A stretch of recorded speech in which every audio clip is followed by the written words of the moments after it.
Seigneur Dieu, je confesse ta présence en ce lieu. Je reconnais que tu honores ta parole puisque tu donnes ta présence là où 2 ou 3 sont réunis en ton nom. Et nous te disons merci d'être avec nous comme le maître qui enseigne. Bénis notre écoute de ta parole, que cette bonne nouvelle porte beaucoup de fruits dans nos vies et un fruit qui demeure. Et tout le peuple dit Amen. Nous allons donc méditer, chères sœurs, bien-aimées dans le Seigneur, nous allons donc méditer sur ce deuxième thème sur la femme comme épouse. Même celles qui ne sont pas épouses ici vont voir qu'elles sont épousées parce que c'est le projet de Dieu pour chacun d'entre nous. Amen. Alléluia. Amen. C'est la Bible qui le dit que ton Créateur sera ton époux, Saint d'Israël est son nom. Bien-aimés, le Seigneur donc veut proposer ce soir à chacune d'entre vous de découvrir la réalité de l'épouse d'une manière absolument différente. C'est qui l'épouse? Je commence par la fin. L'épouse est une femme de solution. Notez ça. Parce que c'est la manière moderne de parler de l'épouse telle que c'est déjà dans les Écritures. L'épouse est une femme qui pense solution, une femme de solution. La Bible dit dans le livre de la Genèse, au chapitre 2, verset 18, au moment où le Seigneur va donc créer Ève, à partir de l'homme ou de imaginaire, sur le plan de l'imaginaire, on dit à partir de la côte de l'homme.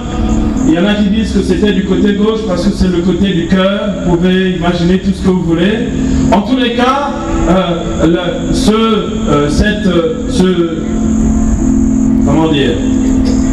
cette image biblique de Genèse 2 dit que Dieu crée Ève pour une seule intention,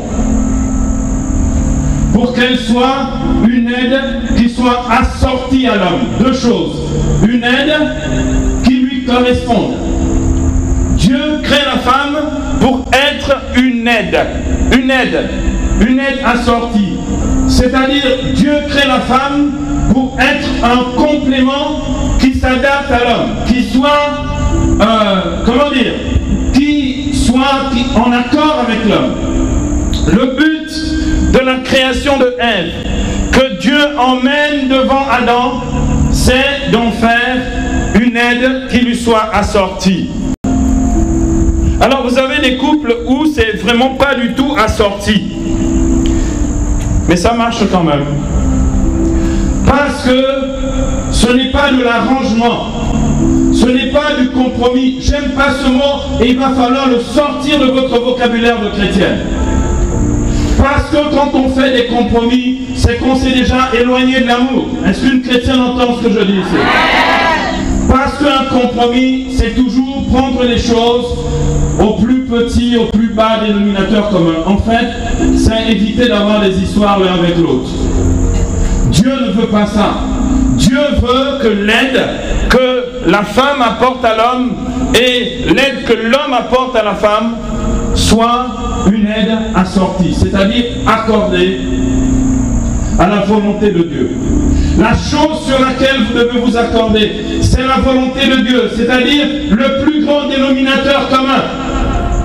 La chose qui fait que vous puissiez décider d'épouser un homme ou une femme, quand on est un homme, c'est rechercher la volonté de Dieu. Et bien aimé, il y en a, et je commence avec ça, il y en a qui mettent la volonté de Dieu de côté quand il est question de sentiments ou de rencontrer quelqu'un. C'est pourquoi vous avez des mariages qui ne fonctionnent pas, parce que vous avez des femmes chrétiennes qui veulent absolument se marier en perdant de vue qu'elles doivent se marier comme chrétiennes. Parce que tu ne peux pas vivre le mariage en dehors de ta foi. Tu ne peux pas mettre la foi entre parenthèses sous prétexte que l'âge avance et tu n'as pas le choix. Tu ramasses le premier qui se présente à toi. Est-ce qu'une chrétienne entend ce que je dis? C'est pourquoi vous vous mettez vous-même dans des situations tellement difficiles, inextricables. Vous allez chercher le bruitiste. Et bien le bruitiste, il vient avec le bruiti. Tu vas chercher le franc-maçon, il vient avec sa franc-maçonnerie. Tu vas chercher le coureur de jupon, il vient avec sa course au jupon. Est-ce qu'une chrétienne entend ce que je dis ici ce soir? Et donc ne t'étonne pas, s'il te plaît, ne viens surtout pas me voir pour dire il m'a encore trompé. Tu as pris un trompeur, tu auras un trompeur. Est-ce qu'une chrétienne entend ce que je dis ici ce soir? Bien aimé, il y a un moment où on est chrétien, pas seulement dans les choses de la foi, les belles réunions de prière, etc. On doit être chrétien jusque dans ses sentiments. Est-ce que quelqu'un entend ce que je dis? La main vient vite, hein?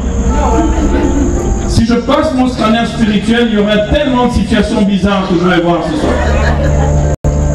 Donc, bien aimé, Dieu crée Ève et Adam pour être une aide assortie. Et l'Écriture, le sage, dans le livre de l'Ecclésiastique ou le Siracide, c'est le même livre selon les traductions, dans le livre de Siracide, au chapitre 26, verset 13 du Siracide, voici ce que l'on dit de l'épouse. Voici comment l'Écriture parle de l'épouse. La Bible déclare ceci: la grâce d'une épouse fait la joie de son mari. La grâce, je vais vous expliquer ça dans un instant. La grâce d'une épouse, la grâce d'être une épouse fait la joie de son mari, et sa science, c'est-à-dire son intelligence, l'intelligence de la femme, est pour lui une force. L'intelligence de la femme, bien aimé, c'est ce que l'on cherche dans ce lieu. Ce que nous cherchons ici, c'est pas regarder les petits slogans que vous avez dans toutes sortes d'églises, églises parallèles. Les sœurs qui veulent avoir un mari viennent devant, et bien viennent devant. Seigneur, donne-moi le mari. En fait, on devrait d'abord demander l'intelligence. Est-ce qu'il y a une chrétienne qui entend ce que je dis? Et ce que nous faisons ici, bien aimé, ces 3 jours, nous recherchons la meilleure intelligence pour être une fille selon le cœur de Dieu, pour être une épouse selon le cœur de Dieu, et pour être une mère selon le cœur de Dieu. Est-ce que quelqu'un entend ce que je dis? Bien aimé, pourquoi je dis ça? Pour la simple bonne raison, c'est que beaucoup sont chrétiennes pour le reste, la charité, la générosité, tout ce que vous voulez, et païennes pour la vie de couple, pour la vie d'épouse. Parce que quand je vous entends parler à vos maris, je vois la voisine, elle parle exactement de la même manière, sans égard, avec des insultes, des paroles complètement tordues, des choses de ce genre-là. Tu te dis, attends, j'ai affaire à la même qui a chanté les louanges et les cantiques du Seigneur dans l'assemblée. Est-ce que quelqu'un entend ce que je dis? Ce soir, je parle en français encore. Demain, je parlerai en Alouma, donc vous aurez des casques pour la traduction. Mais ce soir, je parle en français. Et bien aimé, je vous assure qu'il y a énormément de mentalité païenne dans la manière d'être épouse. Et ça vous crée des problèmes et des complications dans la vie conjugale en tant que chrétienne. Bien aimé, il y a des choses que l'on n'accepte pas quand on est une épouse chrétienne. Mais vous acceptez. Vous êtes dans le plus petit dénominateur commun, le compromis, c'est-à-dire j'ai peur de le perdre, donc j'accepte tout. Même l'inacceptable. Je viendrai pour les exemples tout à l'heure. Vous allez voir, je vais vous fleurir ça avec plein d'images. Il y a des chrétiens dans le coin ici. Alors, bien aimé, je voudrais que vous compreniez que ces 2 choses sont importantes pour la femme pour être épouse. La grâce et la science. La grâce et l'intelligence. Parlons de la grâce rapidement. La grâce, charis en grec, c'est la beauté, le charme, d'accord? La qualité d'être ou la qualité de vie. Je ne comprends pas pourquoi, avant qu'elles ne se marient, les femmes prennent soin d'elles. Une fois qu'elles sont dans le ménage, elles deviennent les plus morses de la planète. J'ai rencontré un jour, j'ai célébré les 50 ans de mariage d'un vieux couple. Ils avaient 80 ans passés, des vieux du renouveau en France. Et cette femme, cette mamie, arrière-grand-mère, cette femme, tous les matins, prenait 1 heure pour se pomponner pour son mari. 1 heure. La vieille, comme c'était déjà un peu fripé, n'est-ce pas? Elle mettait beaucoup de fond de teint pour éliminer un maximum les traits et donc, les creux. Et donc, elle se mettait du super rouge à lèvres, elle avait de belles toilettes, elle se mettait toujours un super parfum. Et je lui ai dit, mais pourquoi tu fais tout ça? Elle me dit, c'est comme ça que je l'ai gardé. Est-ce que quelqu'un entend? Et elle a ajouté, il aime tellement les femmes que je me suis dit, je vais être la meilleure pour qu'il ne me perde pas. Est-ce qu'une chrétienne entend ce que je dis? Ça s'appelle la grâce, la charisme, la grâce. La deuxième chose, c'est l'intelligence. Être époux, c'est être une femme intelligente. Bien aimé, je vais donner deux exemples pour que tu comprennes ce que ça veut dire. Si tu veux être une femme intelligente, anticipe les besoins de ton époux. Ne te fais rien réclamer. Est-ce qu'une chrétienne entend aussi? Vos gros palabres ne sont pas liés au fait que tu ne cuisines pas bien. Je sais que tu fais des efforts dans le domaine. Mais en fait, tu fais les choses comme une forcenée, comme une esclave. Il manque de classe, il manque de style là-dedans. Est-ce que tu as entendu ça? Il manque de style là-dedans. Ça veut dire quoi? Bien aimé, anticipez, soyez spontanés avec vos maris. Vous avez perdu la spontanéité? Eh bien, quand vous n'avez plus de spontanéité avec votre mari, il cherche là où ça se pivante ailleurs. Est-ce que tu as entendu ce que j'ai dit? L'intelligence, c'est anticiper sur ses besoins. Deuxièmement, en deuxième exemple, si vous voulez, en termes d'intelligence, l'intelligence, mes sœurs, c'est apprendre à écouter. La personne qui sait écouter, c'est la personne qui sait aussi répondre de manière à propos. Est-ce qu'une chrétienne entend? Et bien aimé, ce que dit ici le Siracide au chapitre 26, verset 13, nous enseigne que si tu veux être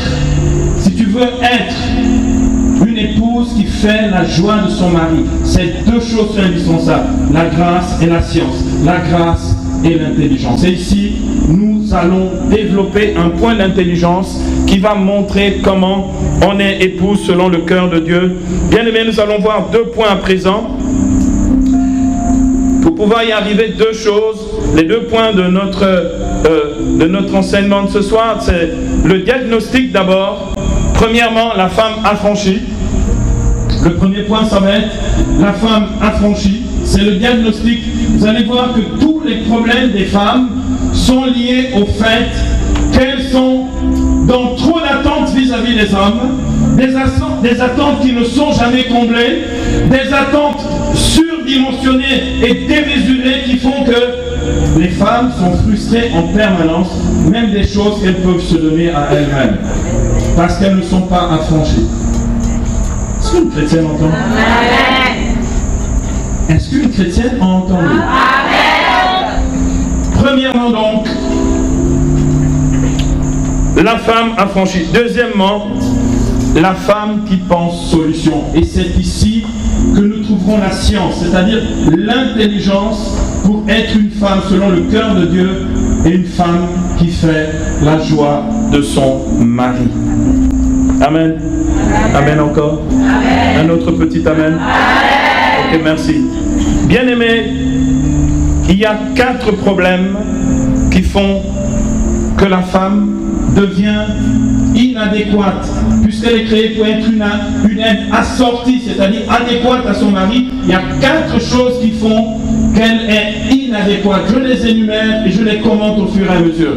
C'est les choses qui montrent que la femme n'est pas affranchie, qu'elle manque de liberté. Or, la Bible déclare dans Jean 8, 36, « Si le Fils vous affranchit, vous serez réellement libres. » Et Dieu a besoin que les femmes chrétiennes soient d'abord des affranchies, qu'elles soient affranchies du regard accusateur de leur mari, qu'elles soient affranchies du regard dominateur de leur mari, qu'elles soient affranchies de certains faux besoins de leur mari pour leur donner seulement ce dont ils ont réellement besoin, qu'elles cessent d'être des esclaves pour devenir des épouses.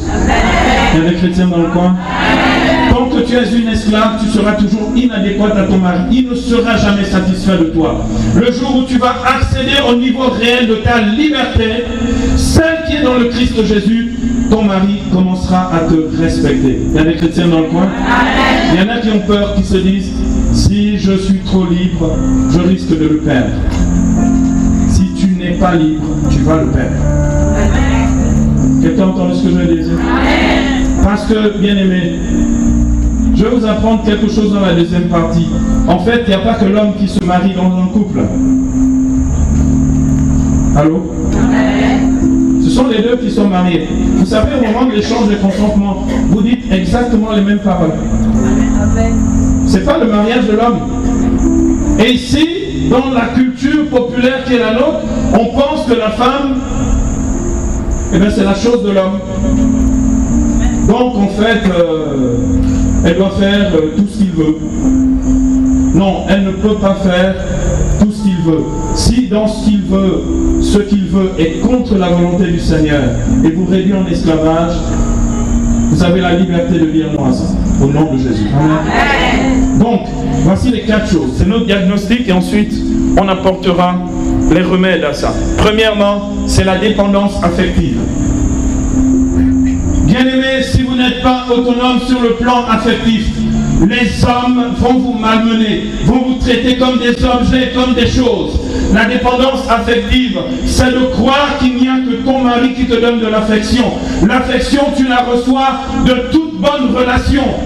L'affection, tu peux la recevoir de tes parents, de tes enfants, de tes amis, de tes collègues de travail qui te respectent. Si tu attends l'affection uniquement de lui, il fera de toi un objet. Amen. Il y a des chrétiens dans le coin. Amen. Oui, il ne me regarde plus. On s'en fiche, le juge te regardera. Gloire à Dieu. Et tu veux tellement qu'il te regarde. Tu es tellement obsédé par le fait qu'il te regarde. Parce que tu penses que s'il ne te regarde pas, il regarde ailleurs. Si tu es une femme pleine de grâce. Si, comme dit Siracide 26, verset 13 que nous avons entendu, tu es une femme pleine de grâce, tu feras la joie de ton mari, il te regardera. Si tu es une femme désagréable, c'est sûr, il te regardera ailleurs. Il y a des chrétiens dans le coin? La dépendance affective. Bien aimé, je peux vous assurer que beaucoup de femmes sont rentrées dans le ménage ou dans le mariage avec beaucoup d'immaturité sur le plan humain. Immaturité. Vous comprenez le mot immaturité? Ce qui est immature, c'est quelque chose qui n'est pas mûr. Les gens sont rentrés comme des adolescents dans le mariage. Les gens ont attendu du mariage que le mariage puisse combler toutes leurs attentes. Et les gens ont été 2 fois plus déçus dans le mariage qu'avant le mariage. Ça s'appelle la dépendance affective. Reçois l'amour de ton mari, mais n'exige rien de ton mari, sinon tu seras toujours déçu. Il y a des chrétiens dans le coin. Reçois ce qu'il te donne, n'exige rien, sinon tu seras toujours déçu. Deuxième diagnostic, c'est la dépendance matérielle de l'homme. Ici, mesdames, vous allez bien regarder. Regardez-moi, regardez-moi. Je suis noir et beau. D'accord? Regardez-moi, mesdames. Je peux vous assurer que c'est une calamité, mais ça n'était... Jésus aurait dit, au commencement, il n'en était pas ainsi. Elle est créée pour être une aide à sortir Adam. La femme bantou que vous êtes ici, la femme bantou est le poumon économique de sa famille. Les histoires depuis les années 60-70, les histoires où on dit j'attends un homme qui a beaucoup d'argent qui va venir m'épouser, il va s'occuper de moi. Il va s'occuper de moi et de ma famille. C'est pourquoi aujourd'hui c'est un parcours du combattant pour se marier, parce que ça devient de plus en plus cher. On a mercantilisé le mariage. Et vous, mes soeurs chrétiennes qui êtes ici, vous êtes complices de ce marché. Est-ce que quelqu'un entend ce que je dis ici? Vous vous faites acheter. Honte à vous. Là, vous savez ce que dit le Cantique des Cantiques au chapitre 8, verset 9? Le Cantique des Cantiques dit ceci: celui qui offrira toutes les richesses de sa maison pour acheter l'amour n'obtiendra qu'un profond mépris. Est-ce que vous entendez ce que dit la parole de Dieu? Et bien aimé, ce que je dis ici est très très important. La femme bantou, vous connaissez nos mères, nos grands-mères, surtout nos grands-mères, parce que nos mères je ne sais plus, mais nos grands-mères. Nos grands-mères, ce sont elles qui allaient au champ. L'homme partait, il faisait le gros œuvre, il déblayait, il coupait les arbres, etc. Les femmes retournaient la terre, elles ensemençaient, elles allaient nettoyer, tout le monde allait pour la récolte, c'est elles qui nourrissaient, c'est elles qui vendaient, etc. Les femmes n'ont jamais eu besoin chez nous qu'un homme s'occupe d'elles. Les femmes chez moi s'occupent de leur famille. Est-ce que quelqu'un entend ce que je dis ici ce soir? Retrouvez votre dignité. Ève a été créée pour être une aide à sortir Adam. Non pas qu'Adam s'occupe d'elle, mais qu'elle s'occupe d'Adam. Les femmes qui démissionnent parce qu'elles sont devenues féministes. Je vais vous dire un truc. Chacun son jour pour faire la cuisine. Et elles se disent modernes. Foutez ces gens n'importe quoi. Bien aimé, je veux vous dire, il y a des choses que vous ne réalisez même pas. Votre nature, Dieu l'a tellement bien faite. La femme est bien faite. Regardez, la femme est une matrice. La matrice utérine. La femme est un espace d'accueil. Elle est une maîtresse de maison. C'est elle qui accueille à l'intérieur de la maison parce que son être est un être d'accueil. C'est biologique, c'est physiologique. Est-ce que vous entendez ce que je veux dire? La femme est nourricière et c'est même sur son corps. Elle a des mamelles, d'accord? Parce qu'elle donne la vie et elle nourrit. C'est pas une question de jour où monsieur, donnez aussi des mamelles au monsieur alors. Est-ce que quelqu'un a entendu ce que j'ai dit ici ce soir? Elle est nourricière, c'est pourquoi elle nourrit sa maisonnée. Il y a des chrétiens dans le coin. Honore ton Créateur et nourris ta famille. Bien-aimé, la dépense de l'os matériel fausse les relations et met des conflits entre l'homme et la femme parce qu'ils rentrent en rivalité l'un avec l'autre. Il y a des chrétiens dans le coin? Troisième diagnostic. La dépendance spirituelle. Bien aimé, je ne vais pas prendre du bon côté, je vais prendre du très mauvais côté. La quasi-totalité des hommes qui sont les vôtres vous tirent vers le bas.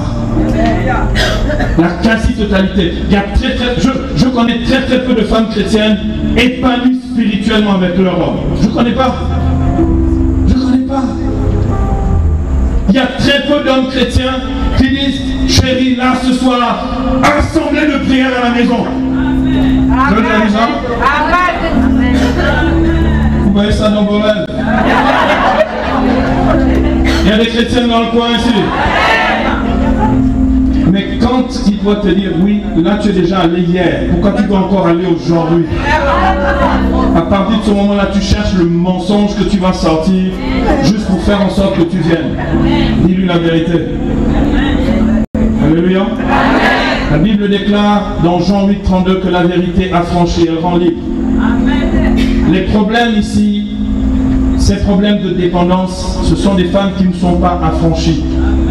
Bien-aimé, il y a un jour où tu dois dire à ton mari, entre Dieu et toi, je choisis mon Dieu avant toute chose. Quelqu'un a entendu ce que je vais dire? Je peux vous assurer, votre mari peut vous tromper, Dieu ne vous trompera jamais. Il y a des chrétiens dans le coin ici? Je parle en français ce soir, il me reste 10 minutes, je vais accélérer. Donc la dépendance spirituelle, mes sœurs, vous devez dépendre de Dieu et de Dieu seul. Vous ne pouvez pas dépendre d'un homme. Si ton mari est fervent, s'il aime le Seigneur, eh bien s'il te booste et t'encourage, gloire à Dieu. Mais s'il te tire vers le bas, toi tu dois le tirer vers le haut. Alléluia. Alléluia. Est-ce qu'il y a des femmes ici qui ont vu le film War Room? Yes. Vous avez vu War Room? Ça, c'est une épouse chrétienne. Quand son mari veut déconner, d'accord, elle n'a pas besoin de le menacer. Elle rentre dans sa chambre de guerre, War Room, et elle le ramène à la maison. Vous vous souvenez qu'à un moment, le gars veut même un petit rencard avec une petite là. Il n'a jamais été au rencard au nom de Jésus. On acclame pour les femmes de valeur.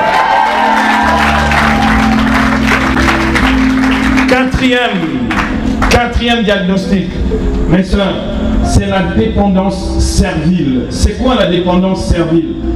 C'est dépendre de l'homme comme une esclave. Bien aimé, je vais vous sortir de ça ce soir. Est-ce que quelqu'un est intéressé? Je vais vous sortir de là ce soir. Beaucoup de personnes citent l'épître aux Éphésiens dans Éphésiens 5, verset 22. Tout à l'heure, ma très chère disciple bien-aimée Natacha a cité Éphésiens 5, 22. Que dit Éphésiens 5, 22? Que les femmes soient soumises à leur mari. C'est ce qui est bon dans le Seigneur. Alléluia. Mais si c'est un salopard,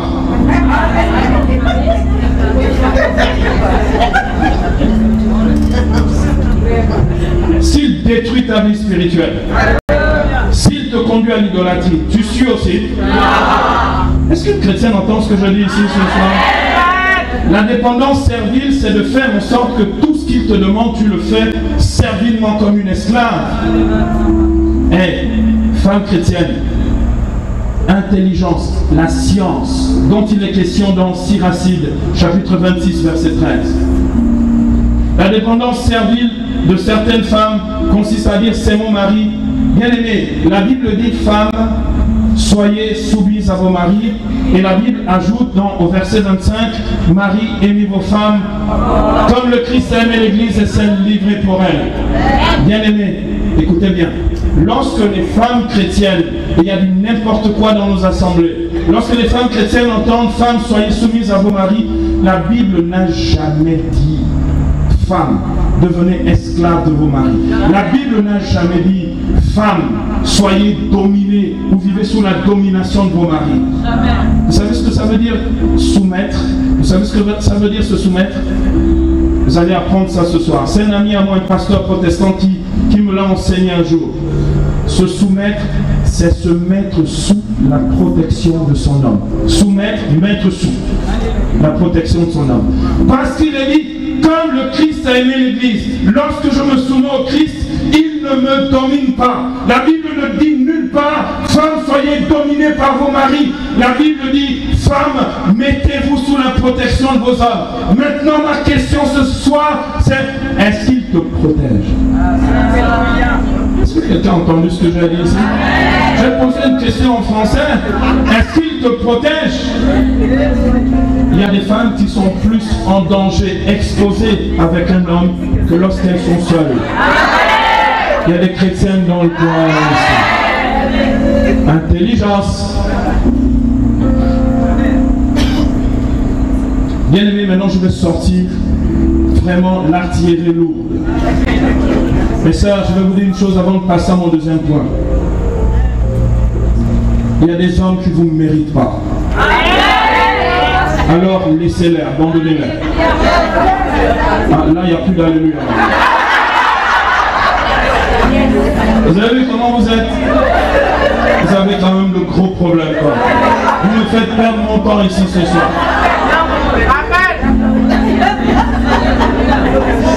Bien aimé, vous savez, l'une de mes plus grandes fiertés, ça a été d'aider une femme qui se faisait battre 4 fois par semaine par son homme. Dépendance servile, c'est ça.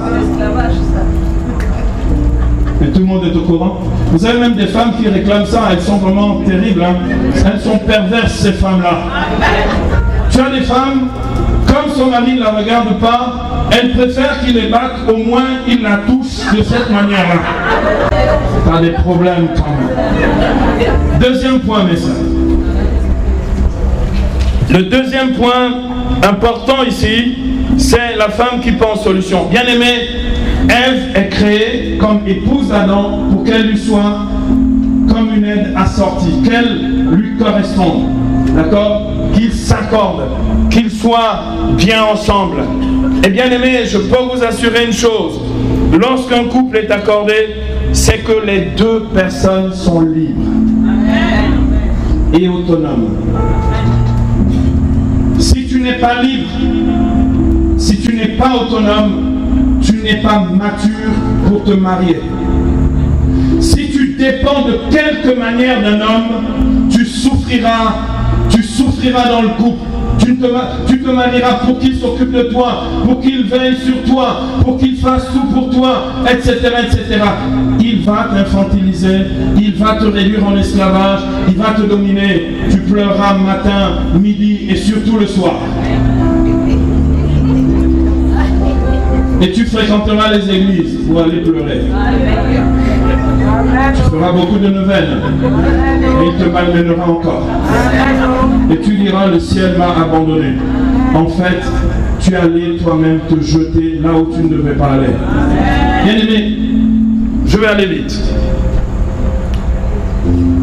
La femme libre et autonome, c'est celle qui, au moment où elle rentre en ménage, ne perd pas sa liberté, ne perd pas son esprit d'initiative.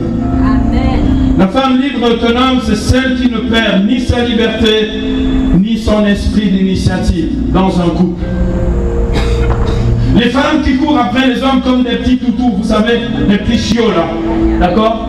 Ces femmes-là ne sont pas dignes des hommes en question. Et elles créent des situations qui font que leurs hommes deviennent des dominateurs sur elles. Comme il est écrit dans Genèse 3, verset 16 que nous avons entendu hier, ta convoitise te portera vers ton mari et lui dominera sur toi. C'est si tu n'as pas acquis cette liberté. La Bible déclare dans Galates 5.1, c'est pour que nous soyons et que nous restions libres que le Christ nous a affranchis. C'est pour que nous le restions. Tu dois être libre avant de rentrer dans le ménage et tu dois être libre dans le ménage. Amen. Au nom de Jésus. Amen. Au nom de Jésus. Amen. Et donc, 4 choses ici que je vous propose. La première chose, la femme doit être autonome. Elle doit être intelligente. Elle doit penser pour son couple. Elle doit penser pour son mari. Elle doit gagner sa vie. Elle doit travailler. Quand elle ne travaille pas, elle doit faire du commerce. La femme doit être autonome. Parce que, bien aimé, je vais vous dire une chose. C'est une règle du jeu dans la vie. C'est celui qui a l'argent qui a le pouvoir. Si tu partages avec ton homme, il aura moins de pouvoir sur ta vie. Dieu veut que tu sois autonome. Première chose. Deuxième chose, importante, tu dois être une femme d'initiative, comme je l'ai dit tout à l'heure. C'est quoi être une femme d'initiative? Il n'y a pas que ton mari qui doit avoir tous les projets. Tu dois faire la démonstration à ton mari qu'il te mérite. Tu dois avoir autant de projets que lui. Et je compte sur toi pour en avoir plus que lui. Il y a des chrétiennes dans le coin. Tu dois pouvoir faire la démonstration à ton mari qu'il doit pouvoir compter sur toi en toutes choses. Femme d'initiative. D'accord? Ça fait longtemps que vous avez un terrain qui est dans la brousse. D'accord? Dis à ton mari, on va en faire quelque chose. Est-ce qu'une femme entend ce que je dis ici? Dis à ton mari, chérie, si tu veux, moi je connais quelqu'un, on peut s'associer avec quelqu'un et on va ouvrir un restaurant. Dis-le lui. Dès que tu parleras argent, il va t'aimer un peu plus. Ses yeux vont pétiller pour toi. C'était le deuxième point, femme d'initiative. Troisième point,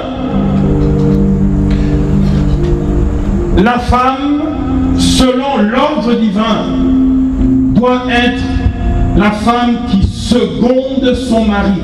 Qui seconde son mari. Pas qui précède son mari. Dieu crée d'abord Adam et il sait pourquoi il le fait. Et ensuite il crée Ève pour qu'elle seconde vos problèmes dans le couple. D'accord? Lorsque la femme blessée depuis sa jeunesse veut dominer l'homme.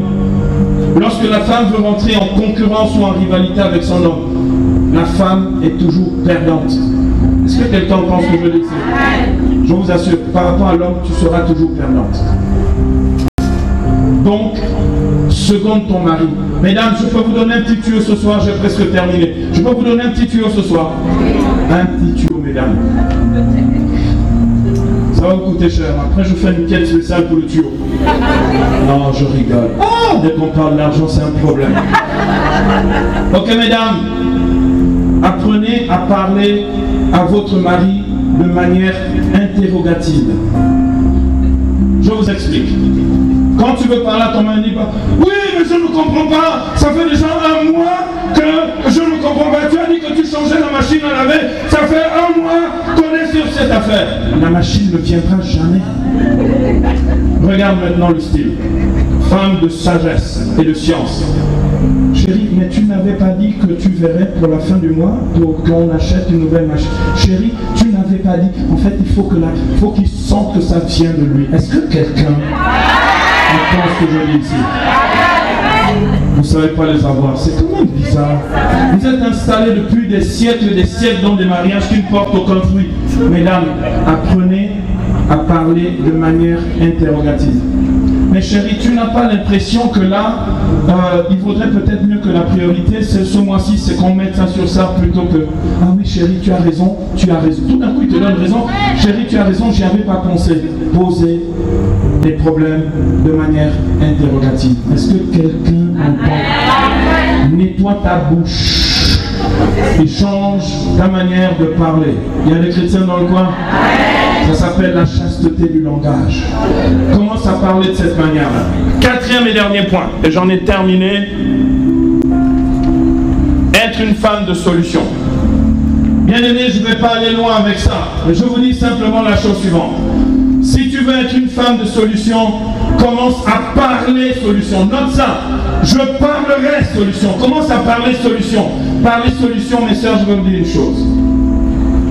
Dans un couple, il y a des quantités de problèmes. Ton mari n'attend pas que tu puisses aggraver les problèmes. Il veut que tu lui apportes des solutions. Et mesdames, vos maris ne vous respecteront d'autant plus que vous serez des femmes de solution. Je vais vous dire une chose. Dans les problèmes, il n'y a que les problèmes. On ne trouve pas de solution à l'intérieur d'un problème. Les solutions sont toujours en dehors du problème. Parle solution.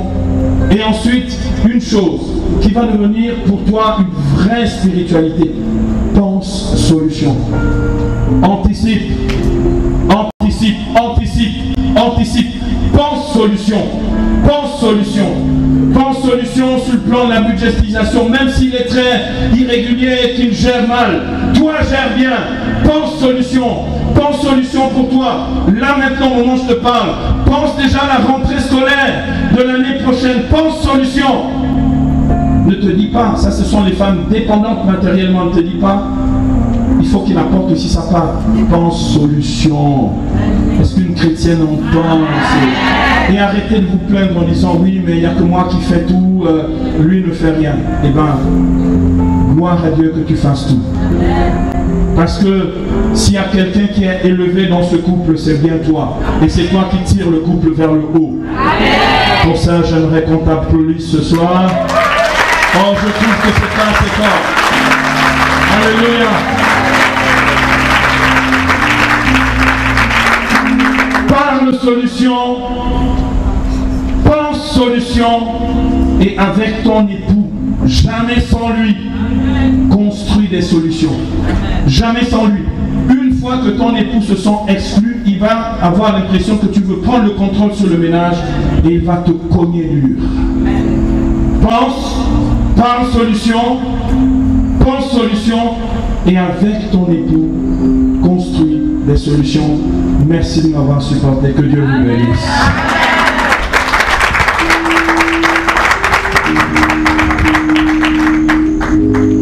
On prie un tout petit peu. Allez, 2 minutes. Alléluia, Seigneur Saint-Esprit.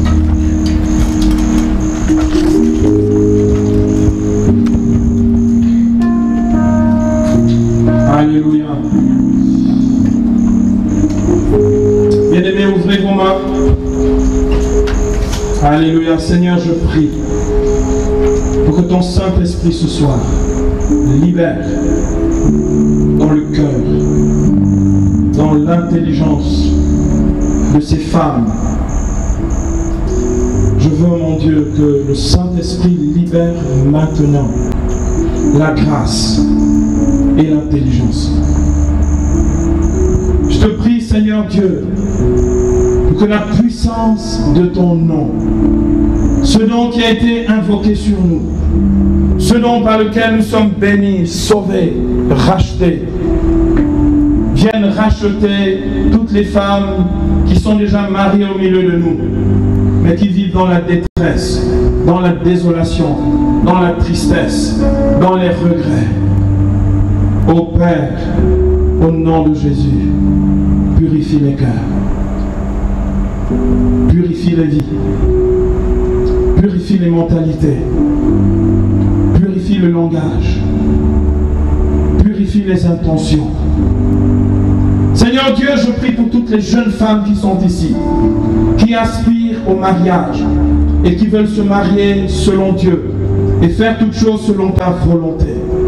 Seigneur, quel que soit l'âge, J'annule maintenant le pouvoir de la malédiction qui a été proférée sur leur vie par quelqu'un, par leur famille ou par elle-même.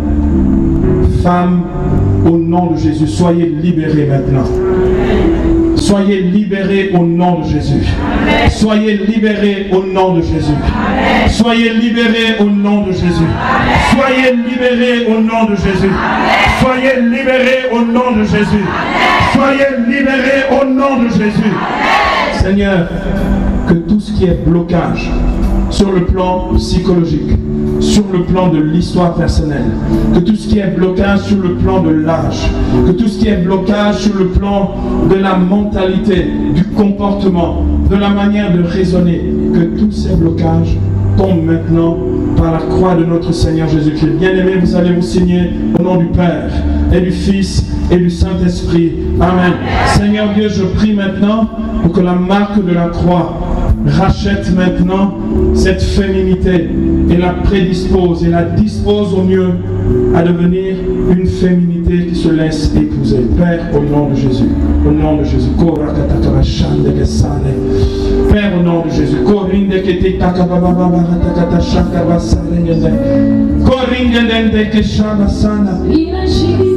Seigneur, toutes celles qui sont en train de se préparer au mariage maintenant, je prie pour que la puissance et l'autorité de ta croix les saisissent ce soir pour les affranchir et les disposer au mariage, à être des épouses selon ton cœur, pleines de sagesse et d'intelligence.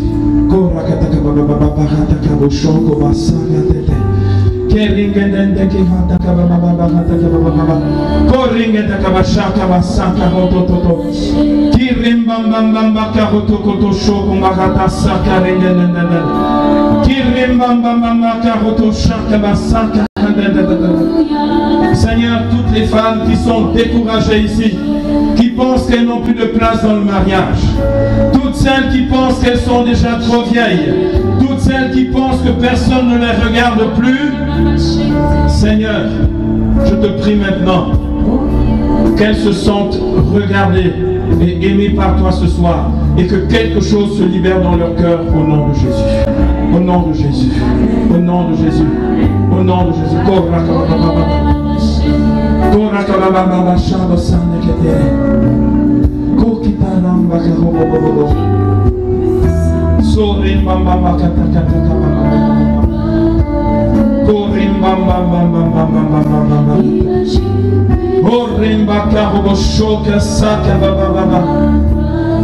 Seigneur, je prie maintenant pour toutes les femmes qui sont séparées, qui sont divorcées, qui ont été abandonnées. Toutes les femmes qui, dans cette assemblée, ont connu des situations matrimoniales difficiles. Toutes les femmes qui, au milieu de nous, ont été utilisées, puis jetées par un homme. Toutes les femmes qui ont été humiliées, salies dans cette ville ou dans ce pays.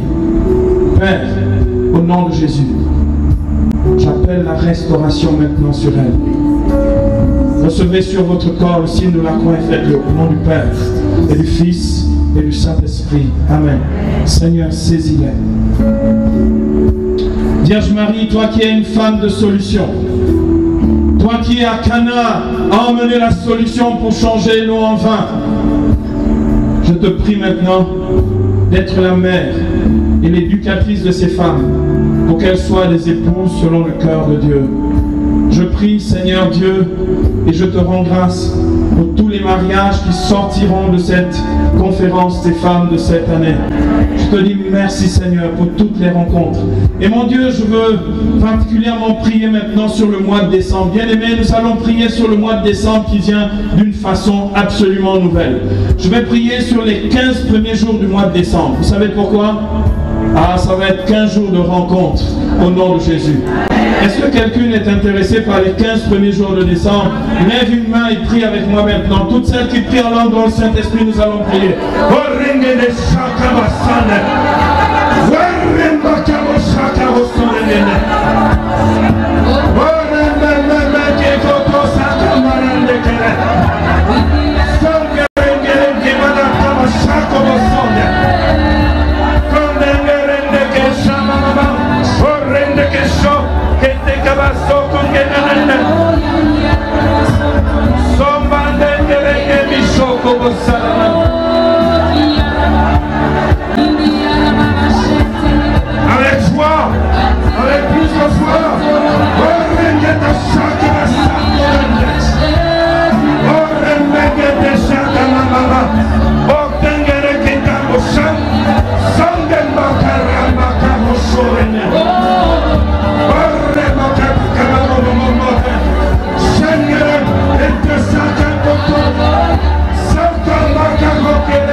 Alléluia, Seigneur Dieu.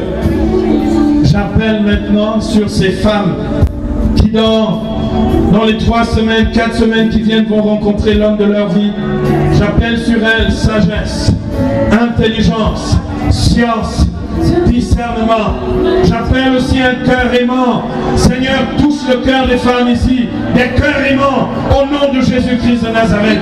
J'appelle l'humilité de Marie au nom de Jésus dans le cœur des femmes ici. Seigneur, je bénis ton nom pour les miracles de ce soir. Je bénis ton nom pour l'accomplissement de tes promesses. Et je te rends grâce pour les vies que tu changes ici ce soir. Et ton peuple t'acclame parce que tu es un Dieu fidèle. Alléluia. We are sheep, we